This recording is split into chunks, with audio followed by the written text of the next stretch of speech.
Section 2. Before I make my decision, I want to see the papers on this. The theory and outline of construction. I'm not sure I like it, for reasons of my own, I mean.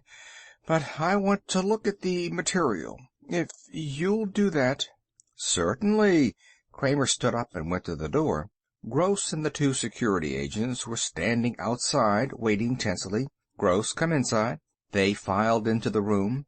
Give the professor the papers, Kramer said. He wants to study them before deciding. Gross brought the file out of his coat pocket, a manila envelope.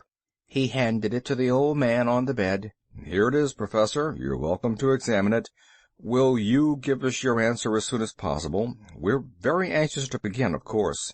I'll give you my answer when I've decided. He took the envelope with a thin, trembling hand. My decision depends on what I find out from these papers. If I don't like what I find, then I will not become involved with this work in any shape or form. He opened the envelope with shaking hands.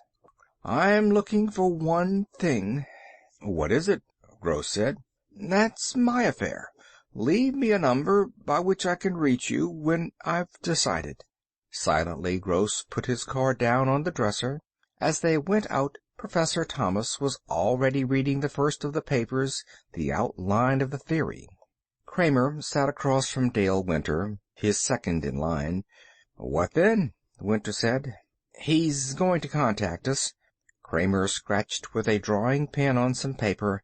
I don't know what to think. What do you mean? Winter's good-natured face was puzzled. Look. Kramer stood up, pacing back and forth, his hands in his uniform pockets. He was my teacher in college. I respected him as a man as well as a teacher. He was more than a voice, a talking book. He was a person, a calm, kindly person I could look up to. I always wanted to be like him some day. Now look at me. So? Look at what I'm asking. I'm asking for his life, as if he were some kind of laboratory animal kept around in a cage, not a man, a teacher at all. Do you think he'll do it? I don't know. Kramer went to the window. He stood looking out. In a way, I hope not. But if he doesn't, then we'll have to find somebody else. I know. There would be somebody else. Why did Dolores have to... The vidphone rang. Kramer pressed the button. This is Gross. The heavy features formed. The old man called me, Professor Thomas. What did he say? He knew. He could already tell by the sound of Gross's voice. He said he'd do it. I was a little surprised myself, but apparently he means it. We've already made arrangements for his admission to the hospital. His lawyer is drawing up the statement of liability. Kramer only half heard. He nodded wearily. All right. I'm glad. I suppose we can go ahead, then. You don't sound very glad. I wonder why he decided to go ahead with it. He was very certain about it. Gross sounded pleased. He called me quite early. I was still in bed. You know, this calls for a celebration. Sure, Kramer said. It sure does. Toward the middle of August, the project neared completion. They stood outside in the hot autumn heat, looking up at the sleek metal sides of the ship. Gross thumped the metal with his hand. Well, it won't be long. We can begin the test any time. Tell us more about this, an officer in gold braid said. It's such an unusual concept. Is there really a human brain inside the ship? A dignitary asked, a small man in a rumpled suit. And the brain is actually alive? Gentlemen, this ship is guided by a living brain instead of the usual Johnson relay control system, but the brain is not conscious. It will function by reflex only. The practical difference between it and the Johnson system is this. A human brain is far more intricate than any man-made structure, and its ability to adapt itself to a situation, to respond to danger, is far beyond anything that could be artificially built. Gross paused, cocking his ear. The turbines of the ship were beginning to rumble, shaking the ground under them with a deep vibration. Kramer was standing a short distance away from the others, his arms folded, watching silently. At the sound of the turbines, he walked quickly around the ship to the other side. A few workmen were clearing away the last of the waste, the scraps of wiring and scaffolding. They glanced up at him and went on hurriedly with their work. Kramer mounted the ramp and entered the control cabin of the ship. Winter was sitting at the controls with a pilot from space transport. "How's it look?" Kramer asked. "All right." Winter got up. "He tells me that it would be best to take off manually. The robot controls," Winter hesitated, "I mean the built-in controls, can take over later on in space." "That's right," the pilot said. "It's customary with the Johnson system, and so in this case we should—" "Can you tell anything yet?" Kramer asked. "No," the pilot said slowly. "I don't think so. I've been going over everything. It seems to be in good order. There's only one thing I wanted to ask you about." He put his hand on the control board. "There are some changes here I don't understand." "Changes?" "Alterations from the original design.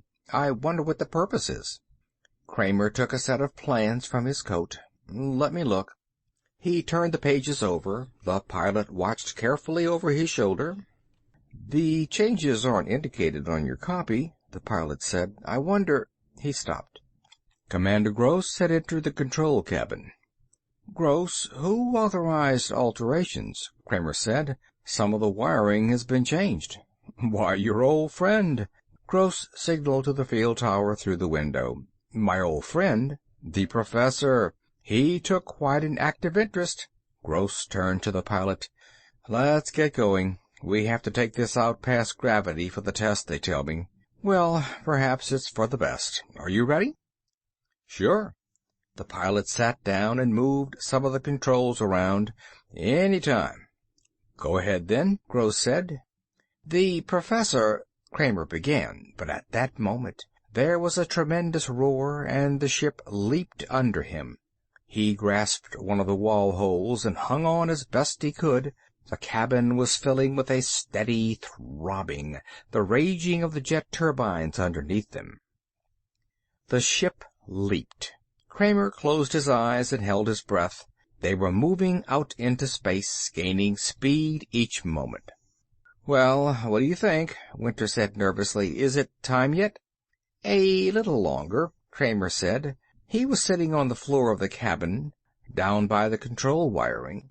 He had removed the metal covering plate, exposing the complicated maze of relay wiring. He was studying it, comparing it to the wiring diagrams. "What's the matter?" Gross said. "These changes. I can't figure out what they're for. The only pattern I can make out is that for some reason—" "Let me look," the pilot said. He squatted down beside Kramer. "You were saying?" "See this lead here? Originally it was switch-controlled. It closed and opened automatically, according to temperature change. Now it's wired so that the central control system operates it.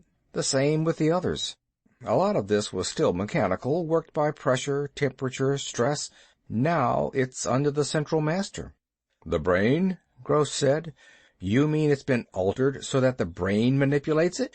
Kramer nodded. "Maybe Professor Thomas felt that no mechanical relays could be trusted. Maybe he thought that things would be happening too fast.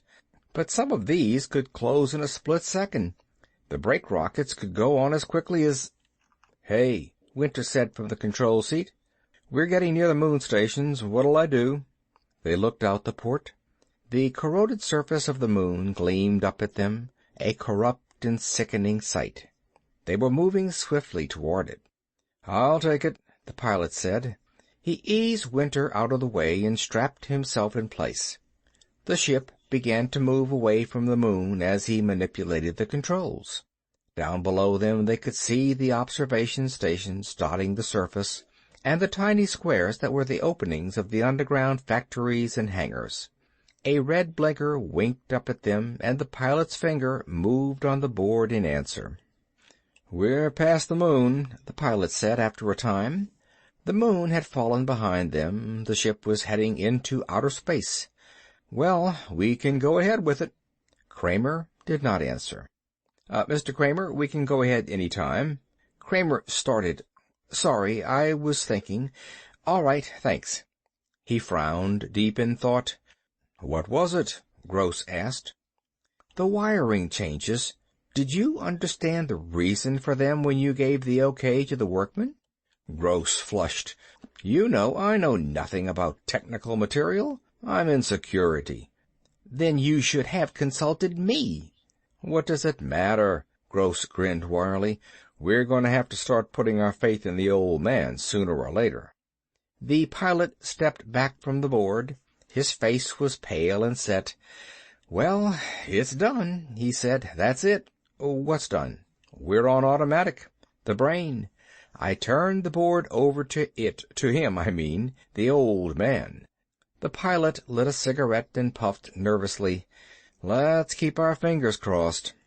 The ship was coasting evenly in the hands of its invisible pilot.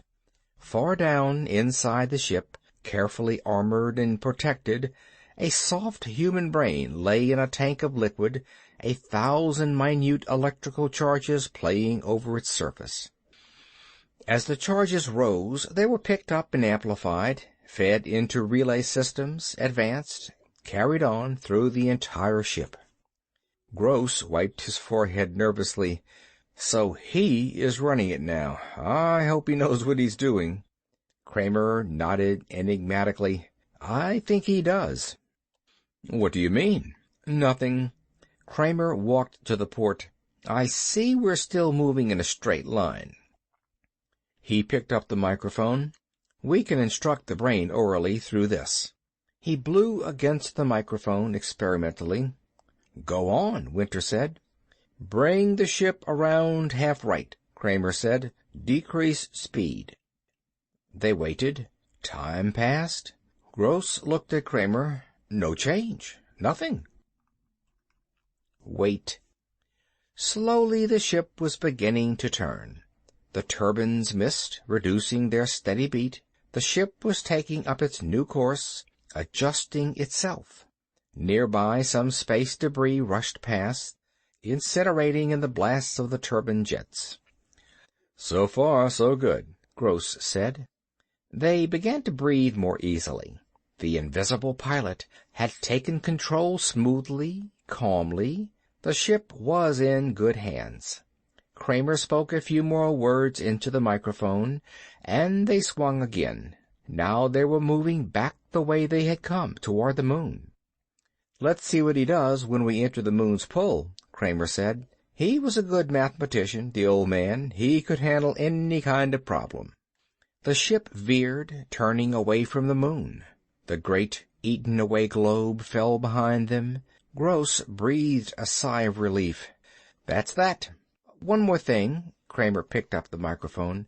"Return to the moon and land the ship at the first space field," he said into it. "Good Lord," Winter murmured. "Why are you—" "Be quiet." Kramer stood, listening. The turbines gasped and roared as the ship swung full around, gaining speed. They were moving back toward the moon again. The ship dipped down, heading toward the great globe below. "We're going a little fast," the pilot said. "I don't see how we can put down at this velocity." The port filled up as the globe swelled rapidly. The pilot hurried toward the board, reaching for the controls. All at once the ship jerked. The nose lifted, and the ship shot out into space, away from the moon, turning at an oblique angle. The men were thrown to the floor by the sudden change in course. They got to their feet again, speechless, staring at each other. The pilot gazed down at the board. "It wasn't me. I didn't touch a thing. I didn't even get to it." The ship was gaining speed each moment. Kramer hesitated. "Maybe you'd better switch it back to manual." The pilot closed the switch. He took hold of the steering controls and moved them experimentally. "Nothing." He turned around. "Nothing. It doesn't respond." No one spoke. End of section 2.